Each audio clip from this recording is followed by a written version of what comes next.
Hello यारो, कैसे हो आप लोग। आई होप आप सब बहुत अच्छे होंगे और लाइफ के मजे ले रहे होंगे। अदरवाइज लाइफ आपके मजे ले रही होगी। रिसेंटली अभी एक मूवी रिलीज हुई है जिसका नाम है मुंजिया मंजुया मंजिया ऐसा ही कुछ, जो कि super natural horror comedy movie है। ये मूवी मड डॉग फिल्म की 4th मूवी है, जो कि mud dog super natural universe का एक हिस्सा है। इस यूनिवर्स में अभी तक 3 मूवी आ चुकी है, इसको मिला के 4 मूवी हो गई है, जिनका नाम है स्त्री, रूही और भेड़िया। और ये इस फ्रेंचाइज की 4th मूवी थी। मूवी की स्टोरी कुछ ऐसी है कि इसमें एक 7 साल का लड़का अपने से बड़ी लड़की को पसंद करने लगता है और उससे शादी करना चाहता है। लड़के के सपने बहुत ज्यादा बड़े होते हैं। जब उस लड़की की शादी होने वाली होती है तो तंत्र मंत्र जादू टोना करके उस लड़की को हासिल करना चाहता है। और उस लड़के की उम्र अभी 7-8 साल है। अब इस मंत्र साधनाओं को सिद्ध करने के लिए इसको एक बलि चढ़ानी होती है। तो ये अपनी बहन की बलि चढ़ाने जाता है, और जब अपनी बहन की बलि चढ़ाने के लिए वो कोशिश करता है तो उसकी बहन बच के भाग निकलती है, और कुछ ऐसा होता है जिससे उसका ही खून उन देवता को चढ़ जाता है जिनके लिए बलि चढ़ाना चाह रहा था। तो वो लड़का ब्रह्म राक्षस बन जाता है। अब बेसिकली ब्रह्म राक्षस वो होते हैं जिनकी कोई अधूरी इच्छा रह जाती है और वो मर जाते हैं। तो कहा जाता है जब भी वो वापस आते हैं तो उनकी जो भी अधूरी इच्छा रह गई होती है उसको वो पूरा करना चाहते हैं। अब इस लड़के की अधूरी इच्छा क्या होती है? शादी करना। और एक खास बात ये रहती है कि ये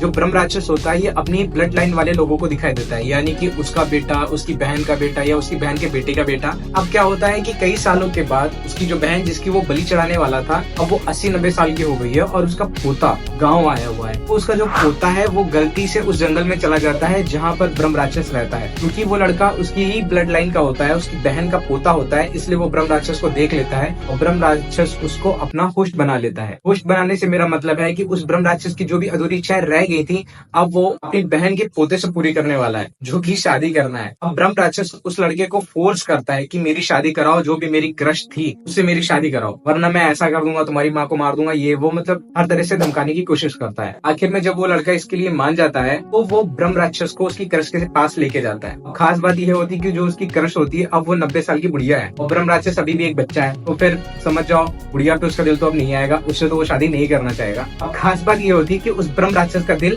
उस लड़के की क्रश पे आ जाता है, मतलब उस लड़के की क्रश पे आ जाता है। तो अब ये लड़का अपनी ही क्रश से ब्रह्म राक्षस की शादी तो नहीं कराने वाला। इसके आगे मूवी में कुछ भी होता है ये आप थिएटर में जाके देख सकते हैं। जैसे कि आपको पता है ये एक हॉरर कॉमेडी मूवी है, तो इसमें जो हॉरर वाला पार्ट है ये आपको डराने का काम करता है। एक जगह पे आपको सच में डरावना लगता है, लेकिन आप कोई बहुत बड़ी हॉरर मूवी एक्सपेक्ट करके बिल्कुल मत जाइएगा, क्योंकि कुछ देर के बाद आप यूज्ड टू हो जाएंगे उसको देख कर। अब आपको ब्रह्म राक्षस से डर नहीं लगेगा। रही बात इसकी कॉमेडी की, तो इसका कॉमेडी वाला जो पार्ट था वो ठीक ठाक था, मतलब बहुत ज्यादा कॉमेडी नहीं लगती है। कहीं कहीं पर ऐसा लगता है कि ये कॉमेडी करने की कोशिश कर रहे हैं एक्टर, वो भी इतने सीरियस सिचुएशन में वो कॉमेडी फील नहीं होती है, नौटंकी ज्यादा लगती है। इस मूवी में कोई बहुत बड़े एक्टर नहीं थे सिर्फ कटप्पा को छोड़कर, लेकिन जो भी एक्टर थे उन्होंने एक्टिंग अच्छी की है। मूवी में जो ब्रह्म राक्षस दिखा है वो CGI से बनाया गया है, और इसका CGI वाला पार्ट इतना भी बेकार नहीं है। एक दो सीन देखने के बाद जब आप ब्रह्म राक्षस को देखने लगेंगे तो आप VFX और CGI से हटकर सिर्फ उस क्रिएचर को देखेंगे। एक ये क्रिएचर है, इसी के आगे पीछे मूवी चल रही है। और मूवी का जो बैकग्राउंड और जो सीन थे वो कमाल के थे। जिन जगहों पे मूवी शूट की गई है वो सब देख के आपको बहुत मजा आने वाला है। यही बात मूवी के स्क्रीन प्ले की, तो मूवी का स्क्रीन प्ले